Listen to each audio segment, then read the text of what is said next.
ఒక బీసీ నాయకుడు మాజీ మంత్రివర్యులైన సిదిరి అప్పలరాజు గారిని నేను అరెస్ట్ చేయడం జరిగింది. దీన్ని నేను తీవ్రంగా ఖండిస్తూ ఉన్నాను. ఈ కూటమి పాలనలో రెడ్ బుక్ రాజ్యాంగానికి ఇది పరాకాష్ట. కక్షపూరిత చర్యలు చేయడంలో వీళ్ళు ముందున్నారు అని మరొకసారి వీళ్ళు నిరూపించుకున్నారు. ఒక బలహీన వర్గాల నుంచి వచ్చిన వ్యక్తి ఒక డాక్టర్గా ప్రజలకు సేవ చేశారు.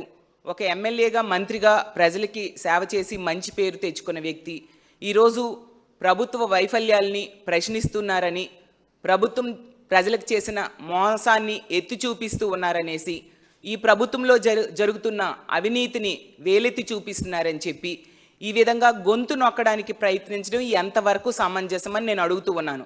దీనికి ఒకటే కారణం కనిపిస్తూ ఉంది, డైవర్షన్ పాలిటిక్స్. మొదటి నుంచి కూడా ఈ కూటమి ప్రభుత్వానికి డైవర్షన్ పాలిటిక్స్ అనేది బాగా అలవాటు. అందులో భాగంగా మొన్ననే చూసాం, గుంటూరులో ఒక మహిళని వివస్త్రం చేసి టీడీపీ నాయకుడే దాడి చేసిన సంఘటన. ప్రభుత్వం ఆ విషయంలో పూర్తిగా వైఫల్యం చెందిన పరిస్థితి మనం చూసాం. మహిళలకి రక్షణ కల్పించడంలో పూర్తిగా వైఫల్యం చెందింది. అలాగే మనం తీసుకుంటే జత్వానీ కేసులో కూడా ప్రభుత్వం ఎంత ఘోరంగా ఆ రోజు ఆ మహిళకి సపోర్ట్ చేస్తూ పోలీస్ అధికారుల్ని వేధించింది అనేది ఈరోజు ఆ ప్రభుత్వమే ఎఫ్ఐఆర్లో ఆమె సరైన వ్యక్తి కాదు అని చెప్పి ఆమె అసలు రంగు బయట పెట్టిన పరిస్థితి కూడా మనం చూసాం. దీంతో ప్రభుత్వం పోలీస్ అధికారుల్ని వేధించింది, కక్షపూరితంగా వ్యవహరించింది అనే విషయం ప్రజలందరికీ అర్థమైపోయింది జత్వానీ కేసులో.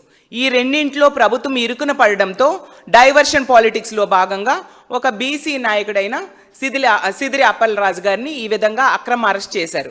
ఎక్కడైనా ఈ దేశ చరిత్రలో మనం చూసామా, కొడుకు ఒక యాక్సిడెంట్ కేసులో అరెస్ట్ అయితే తండ్రిని కూడా అరెస్ట్ చేయడం అనేది మనం ఎక్కడైనా చూసామా, విన్నామా అని నేను అడుగుతూ ఉన్నాను.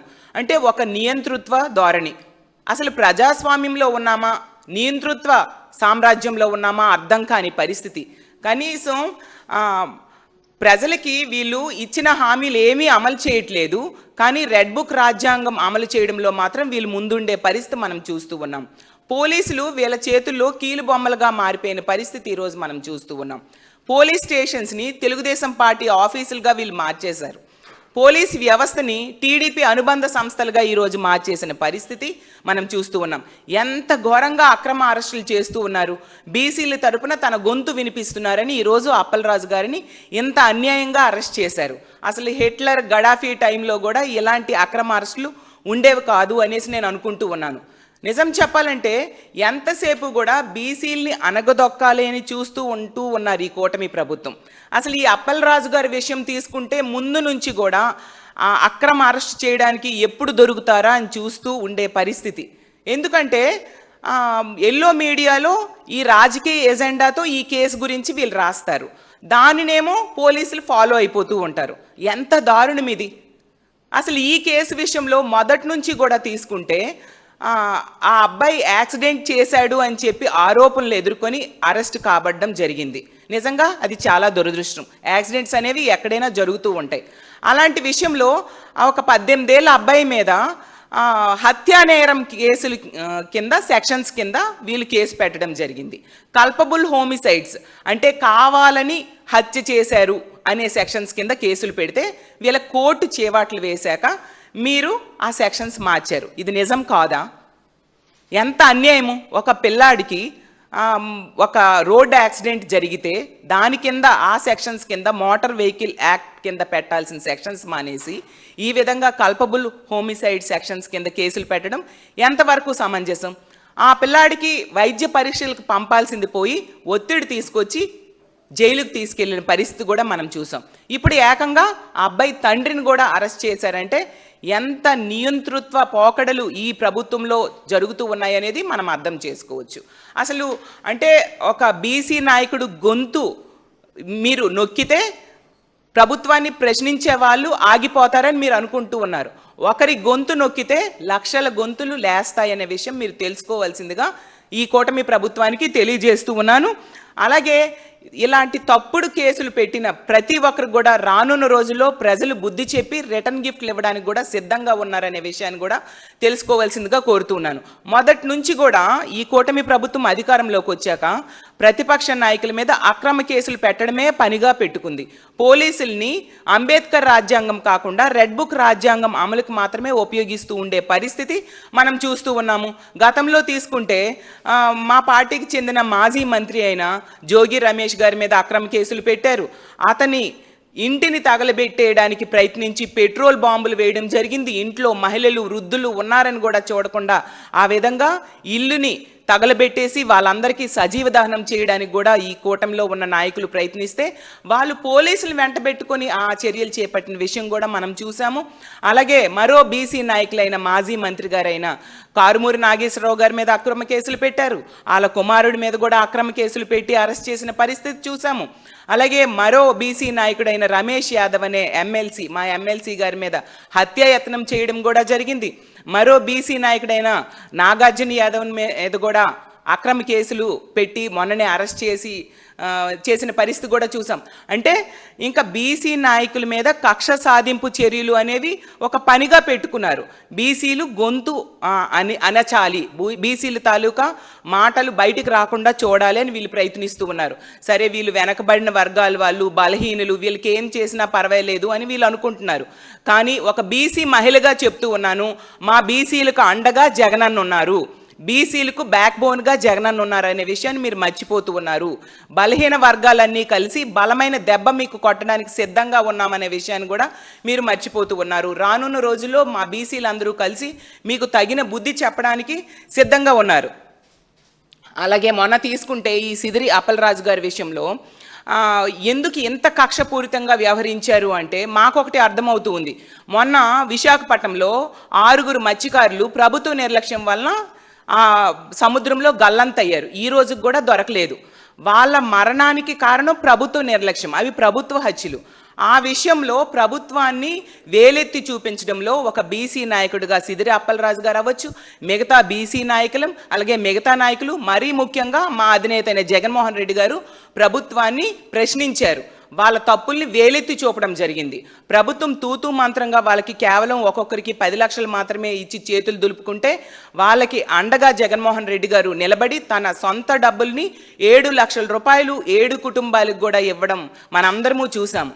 ఆ రోజు మత్స్యకారుల తరపున సిదిరి అప్పలరాజు గారు పోరాడారు కాబట్టి ఆ బీసీ నాయకుడు గొంతు అణిచేద్దామనే ధోరణిలో ఈ విధంగా కక్షపూరితంగా వ్యవహరిస్తూ ఉండే పరిస్థితి మనం చూస్తూ ఉన్నాము. అసలు బీసీలకి మీరు ఈ కూటమి ప్రభుత్వం అధికారంలోకి వచ్చాక ఎంత దారుణంగా మోసం చేశారంటే గతంలో జగన్మోహన్ రెడ్డి గారు ఇచ్చిన ఏ పథకాన్ని కూడా ఈరోజు కొనసాగించని పరిస్థితి. మరీ ముఖ్యంగా బీసీ విద్యార్థులకి ఫీజు రియంబర్స్మెంట్ ఈరోజు ఇవ్వకుండా ఏ విధంగా ఎగనామం పెడుతూ ఉన్నారో మనం చూస్తూ ఉన్నాము. అలాగే తీసుకుంటే బీసీల్లో ఉన్న నిరుపేదలకి వైద్యం కోసం పెట్టిన ఆరోగ్యశ్రీకి కూడా ఈరోజు నిధులు విడుదల చేయక వాళ్ళ ఆరోగ్యశ్రీ మొత్తాన్ని పెండింగ్లో పెట్టిన పరిస్థితి కూడా మనం చూస్తూ ఉన్నాము. అలాగే బీసీ మహిళలకు ఈరోజు చేయూత ఇవ్వని పరిస్థితి మనం చూస్తూ ఉన్నాం. అలాగే బీసీలో ఉన్న పేదలకు ఇళ్ల స్థలాలు ఇవ్వట్లేదు, పేదలకు ఇల్లు కూడా కట్టివ్వని పరిస్థితి మనం చూస్తూ ఉన్నాం. బీసీలకు ఈరోజు నేతన్న నేస్తం ఇవ్వని పరిస్థితి. అలాగే బీసీలకు చేదోడు ఇవ్వట్లేదు, తోడు కూడా ఇవ్వని పరిస్థితి. అలాగే అన్ని రకాలుగా బీసీలని మోసం చేశారు. అలాగే బీసీలకు ఆడబిడ్డ నిధి, బీసీల్లో ఉన్న మహిళలకు ఆడబిడ్డ నిధి ఇస్తానని ఇవ్వని పరిస్థితి. అలాగే బీసీల్లో ఉన్న నిరుద్యోగులకు నిరుద్యోగ భృతి ఇస్తానని ఇవ్వకుండా మోసం చేసిన పరిస్థితి. బీసీల్లో 50 ఏళ్ళు దాటిన వాళ్ళకి పెన్షన్ ఇస్తానని చెప్పి ఇవ్వకుండా మోసం చేసిన పరిస్థితి మనం చూస్తూ ఉన్నాము. అలాగే అన్ని రకాలుగా బీసీల్లో ఉన్న రైతులకి రైతు భరోసా ఎగ్గొట్టిన పరిస్థితి కూడా మనం చూస్తూ ఉన్నాము. అలాగే బీసీల్లో ఉన్న వాలంటీర్లు ఉద్యోగాలు తొలగించి ఏ విధంగా వాళ్ళకి మోసం చేశారో కూడా మనం చూసాము. అలాగే బీసీల్లో ఉన్న లాయర్స్కి లా నేస్తం కూడా ఇవ్వకుండా మోసం చేసిన పరిస్థితి మనం చూసాము. అలాగే కళ్యాణ మస్తు కూడా ఎగ్గొట్టి బీసీల్లో ఉన్న ఆడబిడ్డలకి ఏ విధంగా మోసం చేశారో మనం చూసాము. మరీ ముఖ్యంగా బీసీలకి ఏడాదికి 30,000 కోట్లు విడుదల చేస్తానని ఎన్నికల టైంలో హామీ ఇచ్చి వీళ్ళ అధికారంలోకి వచ్చి ఈ రోజుకి కూడా రూపాయి కూడా విడుదల చేయని పరిస్థితి మనం చూసాం. అలాగే తీసుకుంటే ఆదరణ పథకం ఈరోజు అమలు కాని పరిస్థితి మనం చూస్తూ ఉన్నాం. అలాగే బీసీలకు ప్రత్యేక రక్షణ చట్టాలు తీసుకొస్తానని చెప్పి ఈ రోజు కూడా తీసుకురాని పరిస్థితి మనం చూస్తూ ఉన్నాం. సబ్సిడీతో రుణాలు ఇస్తానని చెప్పారు బీసీలకి, అది కూడా ఇవ్వని పరిస్థితి ఈరోజు ఈ ఆంధ్రప్రదేశ్ రాష్ట్రంలో ఉంది. ఎంత దారుణంగా బీసీలని నమ్మించి ఓట్లు వేయించుకొని ఈరోజు యజ్ఞనామం పెట్టి వాళ్ళకి వెన్నుపోటు పొడిచారు ఈ కూటమి ప్రభుత్వంలో ఉన్న నాయకులు. ముఖ్యమంత్రి గారు అవ్వచ్చు, మంత్రులు అవ్వచ్చు, డిప్యూటీ సీఎం గారు అవ్వచ్చు, ఈ కూటమిలో ఉన్న నాయకులు. దాంతో ప్రజల్లో విపరీతమైన తిరుగుబాటు వచ్చింది. అందులో భాగంగా మా పార్టీలో ఉన్న నాయకులు, మా జగన్మోహన్ రెడ్డి గారితో సహా, మా జగన్మోహన్ రెడ్డి గారి ఆదేశానుసారం మా పార్టీలో ఉన్న బీసీ నాయకులందరూ కూడా ఈ కూటమి ప్రభుత్వం తాలూకా వైఫల్యాలని, అవినీతిని, ప్రజా వ్యతిరేక నిర్ణయాలని ప్రశ్నిస్తూ ఉన్నారు. కాబట్టి వీళ్ళ గొంతు నొక్కుదామని చూస్తూ ఇలాంటి అక్రమ కేసులు, తప్పుడు కేసులు పెడుతూ ఉండే పరిస్థితి మనం చూస్తూ ఉన్నాం. అసలు అంబేద్కర్ గారు ఒక రాజ్యాంగం రచించారు, ఒక ప్రజాస్వామ్యము, పౌర హక్కులు అని ఎన్నో అందులో కల్పించడం జరిగింది. అవేవి ఈరోజు అమలు కావట్లేదు. ఒక ప్రశ్నించే నాయకుడిని ఇంత దారుణంగా మీరు అరెస్ట్ చేస్తారా?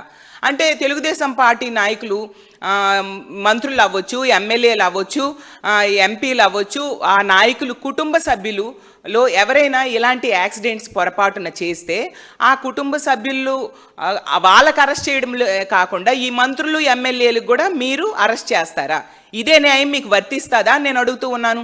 అలాగే చంద్రబాబు నాయుడు గారు గతంలో చూసాం, కందుకూరులో అతను పర్యటనకు వెళ్ళినప్పుడు తొక్కిసలాట్లో 9 మంది చనిపోవడం జరిగింది. మరి ఇదే న్యాయం వర్తిస్తే చంద్రబాబు నాయుడు గారిని కూడా అరెస్ట్ చేయాలి కదా.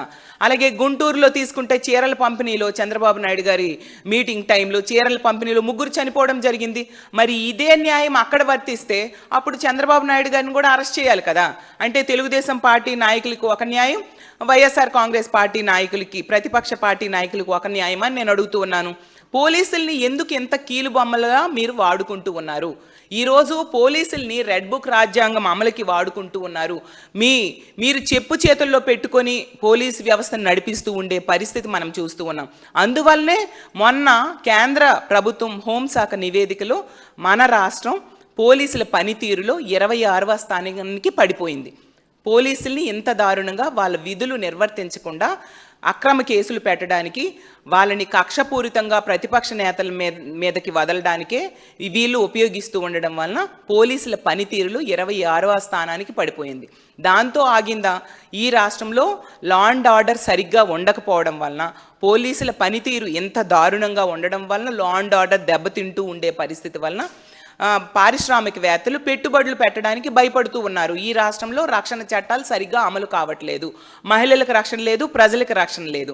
దానివలన ఇక్కడ మేము పెట్టుబడులు పెట్టి బిజినెస్లు పెడితే మాకు రక్షణ లేదు, మా బిజినెస్లకి, మా వ్యాపారాలకి రక్షణ ఈ ప్రభుత్వం కల్పించలేదు అనే ఉద్దేశంతో వాళ్ళు పెట్టుబడులు పెట్టడానికి వెనకడుగు వేస్తూ ఉండడం వలన ఈజ్ ఆఫ్ డూయింగ్ బిజినెస్లో మన రాష్ట్రం ర్యాంకింగ్ 8వ స్థానానికి పడిపోయింది. నిజంగా సిగ్గుచేటు. దానికి కారణం వీళ్ళు లా అండ్ ఆర్డర్ ఫెయిల్యూర్, పోలీసుల్ని వీళ్ళ చెప్పు చేతుల్లో పెట్టుకోవడం. గతంలో జగన్మోహన్ రెడ్డి గారి టైంలో తీసుకుంటే లా అండ్ ఆర్డర్ కంట్రోల్లో ఉండేది కాబట్టి ఈజ్ ఆఫ్ డూయింగ్ బిజినెస్లో నంబర్ 1 స్థానంలో 4 ఏళ్ళు ఉండడం జరిగింది. జగన్మోహన్ రెడ్డి గారి టైంలో పెట్టుబడులు పెట్టడానికి పారిశ్రామికవేత్తలు ఉత్సాహం చూపించేవారు కాబట్టి ఈజ్ ఆఫ్ డూయింగ్ ర్యాంకింగ్లో మొదటి స్థానంలో ఉండడం మనందరము చూసాం. ఈ విధంగా పోలీస్ వ్యవస్థని అక్రమ కేసులు పెట్టడానికి, కక్ష సాధింపు దారులకి ఉపయోగించడం నిజంగా చాలా దురదృష్టకరం. ఇది మంచి సంస్కృతి కాదు అని తెలియజేస్తూ ఉన్నాను. ఈ విధంగా సిదిరి అప్పలరాజు గారి మీద అక్రమ కేసు పెట్టి అరెస్ట్ చేయడం నిజంగా చాలా అన్యాయమైన చర్య. దీన్ని మేము మరొకసారి తీవ్రంగా ఖండిస్తూ ఉన్నాము. ఇలాంటి పనులు కనుక కంటిన్యూస్గా చేస్తూ ఉంటే ఖచ్చితంగా ప్రజలు తిరగబడతారు.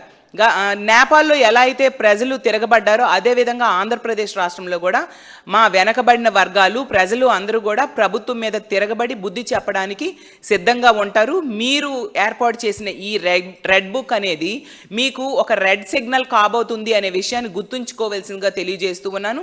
ఖచ్చితంగా ఇలా ఇబ్బందులు పెడుతూ ఉంటే ఈ మా పార్టీలో ఉన్న బీసీ నాయకులు ఎవరు కూడా వెనుకడుగు వేయరు. ఒక్కరికి ఇబ్బంది పెడితే 1,00,000 గొంతులు లేస్తాయని తెలియజేస్తూ ఉన్నాను.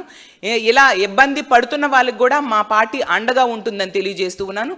ప్రభుత్వం ఎప్పటికైనా ఈ కక్షపూరిత ధోరణులను మానుకొని ప్రజలకి ప్రజాస్వామ్యయుతంగా పరిపాలన చేయాల్సిందిగా కోరుకుంటూ సెలవు తీసుకుంటున్నాను.